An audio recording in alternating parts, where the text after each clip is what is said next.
Mesdames, Messieurs, bonjour. Dans le sommaire de cette édition, la Commission permanente climat et environnement de l'Académie nationale des sciences, arts et lettres du Bénin organise depuis ce mardi un séminaire sur le thème empreinte carbone.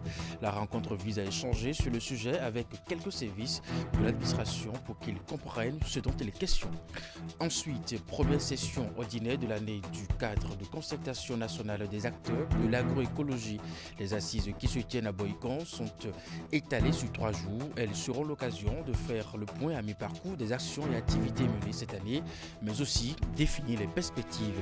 Et puis enfin, après une première édition réussie, le ministère du Tourisme, de la Culture et des Arts annonce la deuxième édition de l'événement Chante et danse avec l'Amazone. C'était à travers un point de presse conjointement animé par le conseiller technique à la culture du ministère et le directeur général de l'agence pour le développement des arts et de la culture. Dans la soirée de ce mardi, au cours de ce point, les détails ont été dévoilés aux hommes des médias sur le programme établi. Et voilà pour vous le sommaire de cette édition. À nouveau bonjour et bienvenue si vous nous rejoignez. La commission permanente climat et environnement de l'Académie nationale des sciences, arts, lettres du Bénin organise depuis ce mardi un séminaire sur le thème empreinte carbone. La rencontre vise à donc échanger sur le sujet avec quelques, bien entendu, services de l'administration pour qu'ils comprennent le bien fondé de cette question. Les travaux qui durent 2 jours se déroulent à l'université d'Abomey-Calavi. Voici les détails. L'empreinte carbone est au cœur de ce séminaire organisé à l'université d'Abomey-Calavi par la commission permanente climat et environnement de l'Académie nationale des sciences, arts et lettres du Bénin en Salbe. L'empreinte carbone s'exprime simplement par la quantité de gaz à effet de serre que toute activité ou infrastructure peut produire. C'est ce que vous avez relâché et qui n'est pas absorbé, qui constitue votre empreinte carbone. Si vous voulez, je vous donne rapidement un exemple. Lorsque vous payez 1 kilo de viande, vous mangez paisiblement à la maison. Mais vous devez savoir que vous contribuez au réchauffement climatique à travers ces 1 kilo de viande-là. Vous avez vu, vous êtes là maintenant, vous avez quitté Cotonou, vous êtes arrivé ici, vous êtes venu en véhicule. 1 kilomètre parcouru, il y a ce qu'on appelle l'empreinte carbone associée à cela. Le présent séminaire permettra à ce que les programmes de développement qui seront mis en place à partir de 2026 puissent vraiment tenir compte de la contribution du Bénin à la production de gaz à effet de serre et des solutions à envisager pour pouvoir les recycler. Au niveau de la commission permanente climat et environnement de l'ANSAB, il se fait un travail à 2 volets. Nous faisons un travail de synthèse d'abord des activités scientifiques, d'organisation de campagnes de sensibilisation de la population pour que chacun sache à son niveau que quand on parle des changements climatiques, quand on parle des émissions de gaz à effet de serre, ce n'est pas seulement les autres qui sont concernés, mais chacun de nous est concerné par cet élément-là. À la fin de chaque année, nous faisons des rapports de synthèse que nous envoyons à qui de droit, notamment à la haute personnalité qui parraine l'académie. Quitte à ce que les décideurs peuvent l'intégrer dans leur politique de développement. Le développement durable, c'est de polluer moins pour que l'humanité puisse continuer à vivre. Il faudrait qu'on prenne nous aussi nos responsabilités et protéger nos écosystèmes pour les générations futures. La commission permanente climat et environnement de l'Académie nationale des sciences, arts et lettres du Bénin attend beaucoup de ce séminaire sur l'empreinte carbone. Pour nous, les attentes d'abord, c'est commencer par prendre des dispositions pour corriger un peu certaines anomalies, si je peux parler en ces termes. Et parce qu'aujourd'hui, nous parlons des changements climatiques et on pense quand même que l'Afrique et le Bénin ne sont pas des émetteurs de puits à carbone. Mais depuis 2023, les choses ont tourné. Donc, du fait que les choses ont tourné étant dans une académie, je pense que c'est intéressant de commencer par aviser quand même les structures impliquées dans ces émissions de gaz à effet de serre. Les travaux de ce séminaire sur le thème empreinte carbone, lancé dans la matinée du mardi, s'achève ce mercredi 7 août. Et bien voilà, nous restons dans le même chapitre, première session ordinaire de l'année du cadre de concertation nationale des acteurs de l'agroécologie. Les assises qui se tiennent à Boïcon sont étalées sur 3 jours. Elles seront l'occasion de faire le point à mi-parcours des actions et activités menées cette année, mais aussi définir les perspectives. Imaït Hélène Amoussou, Georges Vaudonant. Le cadre a permis bon nombre d'échanges ainsi que l'élaboration de plaidoyers pour alimenter les politiques publiques créées en 2022. Le Creuset a accompagné le ministère de l'Agriculture, de l'Élevage et de la Pêche dans la mise en œuvre de stratégies en vue du développement de l'agroécologie. Fidèle à sa tradition, le cadre de concertation nationale des acteurs de l'agroécologie, CCNAE, tient ici à Boïcon sa première session ordinaire au titre de l'année. Un point essentiel de nos actions, de notre accompagnement dans la promotion de l'agroécologie au Bénin vise en ce jour à faire un point d'étape pour voir un peu à quel niveau les activités sont et les perspectives pour les prochaines années. Le CCNAE aujourd'hui est perçu comme un outil sur lequel le ministère s'appuie pour la diffusion, le développement et la promotion des pratiques d'agroécologie qui visent en fait à faire une transition vers une agriculture plus durable. C'est dans ce sens que les résultats de cette première session ordinaire sont d'autant plus importants parce qu'il permettra de mieux ancrer le CCNAE dans le système de production agricole au niveau du Bénin pour une sécurité alimentaire et nutritionnelle. 3 jours durant, les participants aux assises vont faire un point d'étape des actions menées au cours de cette année, puis définir les urgences à solutionner ou les grands chantiers encore en instance. L'occasion est aussi propice pour réfléchir sur les perspectives à moyen et long terme. C'est un moment de partage édifiant pour une efficacité plus accrue de la promotion de l'agroécologie. Notre pays a travaillé à asseoir des systèmes de gestion durable des terres sur près de 40% de la superficie, des superficies cultivables. Et donc la pratique de l'agroécologie aujourd'hui est vraiment importante pour nous et cela nous permet d'avoir des produits sains pour le consommateur, préserver l'environnement qui aujourd'hui est capital et qui constitue le support de production non seulement aujourd'hui mais également pour l'avenir. Et donc la rencontre d'aujourd'hui sera le lieu certainement de nous rappeler pourquoi est-ce que le cadre a été créé, de nous rappeler ce que nous avons pu faire jusqu'à maintenant, d'apprécier ensemble si ce choix que nous avons fait était le meilleur et comment est-ce que ça fonctionne. Nous aurons l'occasion de voir ça ensemble. Et puis surtout, ça sera l'occasion de se projeter. Produit abondamment pour les générations actuelles, tout en préservant l'environnement pour celles à venir. Telle est la motivation de ces acteurs d'après qui la lutte permettra d'adopter l'agriculture durable respectable de l'environnement. Du 5 au 9 août 2024, Cotonou accueille la 3e édition de l'opération Domaine sécurisé. À l'initiative de cette opération de sûreté maritime, le Centre multinational de coordination maritime zone E de la CEDEAO. Cette opération vise notamment à mettre en commun les ressources des pays membres tout en renforçant la capacité d'action des forces et agences de sécurité maritime dans la lutte contre la criminalité maritime. La cérémonie de lancement de l'activité de l'opération s'est déroulée dans la matinée de ce lundi au Centre multinational de coordination maritime zone E. Reportage. Après novembre 2021 et septembre 2023, voici l'opération Domaine sécurisé Acte 3. Cette mission de sûreté maritime conjointe entre les pays de la zone E regroupe les forces maritimes de 4 pays, à savoir le Bénin, le Nigeria, le Niger et le Togo. Protéger l'économie bleue de la zone E de la CEDEAO à travers la collaboration en matière de sécurité maritime, c'est le thème autour duquel s'articulent les opérations de cet Acte 3. Le domaine maritime de la CEDEAO a été confronté à des défis de sécurité maritime transnationale qui compromettent son développement économique et affectent également les moyens de subsistance de ces communautés locales. Ces menaces multiformes comprennent les vols en mer, la piraterie maritime, la pêche illégale, non déclarée et non réglementée et divers types de trafic, armes, pétrole, drogue et êtres humains, ainsi que la contrebande.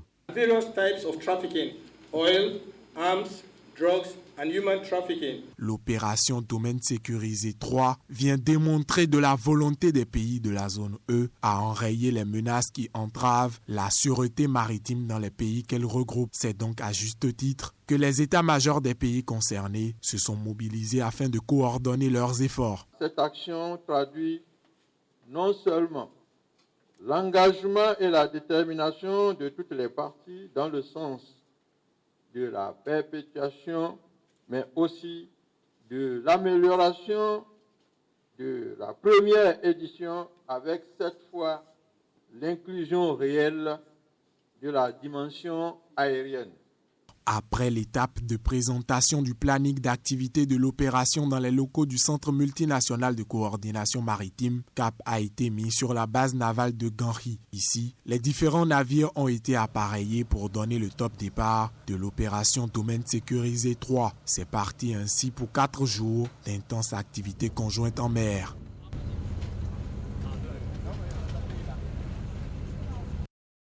Et puis à Cotonou, depuis plusieurs jours, dans le cadre du séminaire continental sur le genre, les VBG et la Convention 190 de l'OIT, les organisations syndicales de plusieurs pays africains ont échangé avec les hommes des milliards sur la ratification de la C190.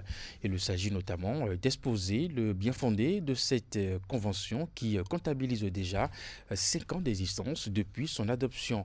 Et ceci afin d'amener tous les pays africains à aller vers sa ratification pour assurer un environnement sûr aux travailleurs, aux femmes notamment. Compte rendu. Ratifié, convention ratifiée, convention ratifiée, convention ratifiée. Depuis son adoption en 2019, seuls 9 pays africains sur 54 ont ratifié la Convention 190 de l'Organisation internationale du travail.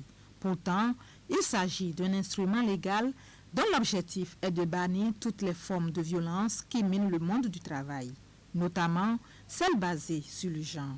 D'où l'organisation de ces assises dont le but est de présenter à la presse la Convention 190 et d'exposer la nécessité de la ratifier.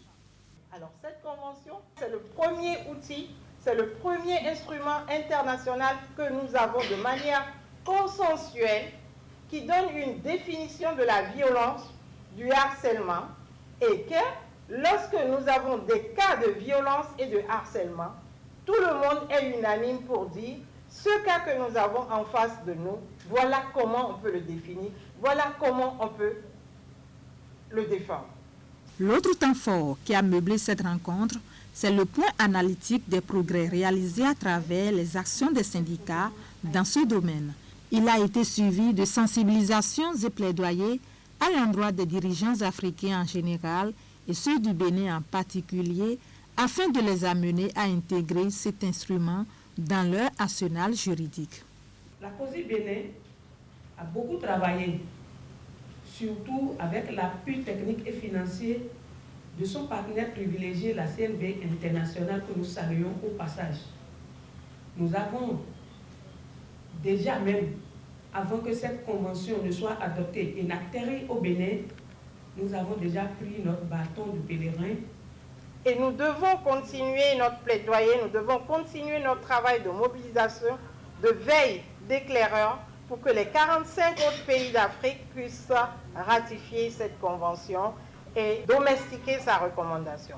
Le pays qui nous accueille aujourd'hui, le Bénin, ne l'a pas encore ratifié. Mais nous avons eu de très très bonnes nouvelles ici, comme quoi la procédure est très avancée. Organisée par la CNV internationale, cette rencontre a mobilisé plusieurs organisations syndicales venues de plusieurs pays, dont la Côte d'Ivoire, le Niger, le Sénégal, la RDC et la Mauritanie. Ensemble et dans une ambiance conviviale, ils se sont engagés à porter plus loin la C190 de l'Organisation internationale du travail pour garantir un environnement sûr aux travailleurs, aux femmes notamment. On parle éducation à présent. Dans la suite de cette édition, le ministre des Enseignements maternels et primaires, Salimane Karimou, a lancé les activités de la 14e édition de l'Université de vacances. Il s'agit d'une rencontre d'information et d'échange avec les acteurs du sous-secteur des enseignements maternels et primaires et qui vise à réfléchir à l'amélioration de la qualité de l'enseignement dans notre pays. Les activités qui vont durer jusqu'au 16 août prochain vont se dérouler au Prytanée militaire de Bembereke. Prennent part à cette initiative les enseignants de la maternelle et de primaire venus de plusieurs départements du pays. Voici les images. Renforcer le triptyque professionnalisme, qualité et inclusion chez les enseignants et enseignantes, c'est le thème fédérateur autour duquel les participants à cette 14e édition de l'Université des vacances, organisée par le ministère des Enseignements maternels et primaires et ses partenaires, vont orienter leurs réflexions. Lancé officiellement ce lundi 5 août 2024, ce grand rendez-vous d'échange et d'apprentissage qui va durer 11 jours va permettre à ces enseignants réunis dans cette salle du Prytanée militaire de Bembereke de renforcer leur capacité d'intervention pour un mieux-être permanent de l'école béninoise. Vous êtes réunis ici pour 2 semaines à Bembereke pour un creuset d'échange, d'apprentissage, afin que les réussites au Bénin soient une réalité. Nous devons déjà le reconnaître. Depuis 2016, les résultats vont croissant au Bénin. Ce n'est pas du hasard. C'est la vision bien traduite du gouvernement à travers son ministre du secteur. Les activités prévues au cours de ce rassemblement d'enseignement et d'information ne seront pas seulement didactiques et pédagogiques. Même s'il est prévu des communications et des ateliers pour des travaux de groupe, cette université de vacances sera aussi récréative. Comme de coutume, il est prévu pour nos enseignants vacanciers des activités sportives matinales, une série de communications sur la santé en milieu scolaire, comme l'a annoncé Madame la coordonnatrice tout à l'heure, des animations culturelles nocturnes, des sketchs et des jeux, puis une sortie touristique le dernier jour des travaux.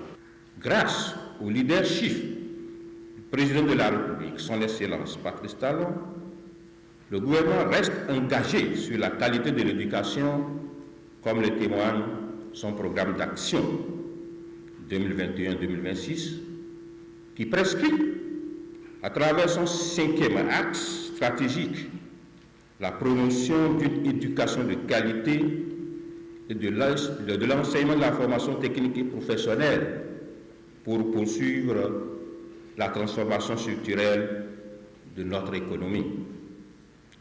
Nous restons donc déterminés pour améliorer significativement l'efficacité interne et externe de notre système éducatif.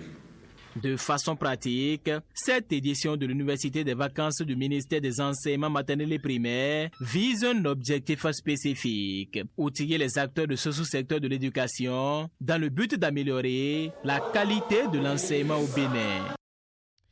Et bien entendu, on parle culture à présent. Après une première édition réussie, le ministère du Tourisme, de la Culture et des Arts annonce la 2e édition de l'événement Chante et Danse avec l'Amazone. C'était à travers un point de presse conjointement animé par le conseiller technique à la culture du ministère et le directeur général de l'Agence pour le développement des arts et de la culture. Dans la soirée de ce mardi, au cours donc de ce point de presse, les détails ont été dévoilés aux hommes des médias sur le programme établi. On écoute à ce propos Florent Kwaouzoti, conseiller technique à la culture du ministère du Tourisme, de la Culture et des Arts.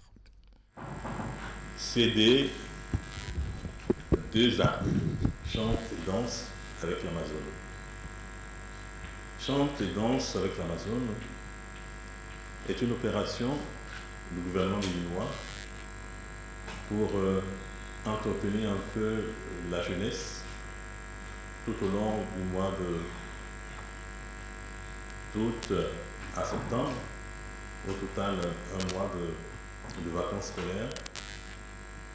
Il s'agit de faire de l'animation sous les yeux de l'Amazone, une animation régulière une animation quotidienne qui va voir défiler des groupes, des orchestres et les compagnies de danse. Et pour finir cette édition, l'événement prévu pour agrémenter la période des vacances pour les jeunes de Cotonou et environ va se tenir sur l'esplanade de l'Amazone. Toutes les dispositions sont donc prises pour offrir au public un beau spectacle. Nous allons à présent suivre William Kodjo, directeur général de l'Agence de développement des arts, de la culture. Il intervient sur des propos recueillis par Estetofa et des Rompévis. Un périmètre de plus de 2000 mètres carrés est aménagé. On a des chapiteaux, on a des tunnels, et tout cela permet de disposer d'espaces sécurisés, protégés par rapport aux intempéries, pour pouvoir justement permettre à ceux qui le souhaitent de venir pique-niquer tranquillement. C'est libre d'accès. Donc toute la journée, le cadre est offert. On peut y accéder facilement avec les victuailles ramenées de la maison. On peut également venir sur place sans vivre et trouver de quoi se restaurer, de quoi se désaltérer sur place. Et ce qui fait l'intérêt de la chose, c'est que en fin d'après-midi, chaque jour, en week-end comme en semaine, il y a une animation culturelle qui se déroule sur l'esplanade là. Et en guise d'animation culturelle, nous avons essentiellement des groupes, des orchestres capables d'interpréter des chansons populaires pour partager de bons moments avec le public qui vient passer ces heures de pique-nique là. Nous avons également des groupes de danse urbaine qui viendront animer l'espace avec des démonstrations, avec des gestes hors du commun. Et tout cela participe justement à l'animation de cet espace-là pour permettre aux uns et aux autres de passer de belles vacances. En tout cas, ceux qui auront choisi Cotonou pour passer ces vacances-là devraient pouvoir bénéficier d'un cadre agréable pour le faire. Donc pour cela, nous avons recensé un certain nombre de groupes. Vous allez voir que ce ne sont pas des artistes individuels, des créateurs ou des compositeurs qui seront sur l'esplanade, mais des groupes qui pourront interpréter diverses chansons, diverses œuvres de répertoire d'artistes connus, populaires, pour permettre aussi au public de pouvoir participer à l'animation de l'esplanade de l'Amazone. Et puis c'est la fin de cette édition. Madame, Monsieur, merci de l'avoir suivi et de votre fidélité à nos programmes 16h, votre bulletin d'information 19h30, la grande édition de la soirée. Portez-vous bien et à très bientôt.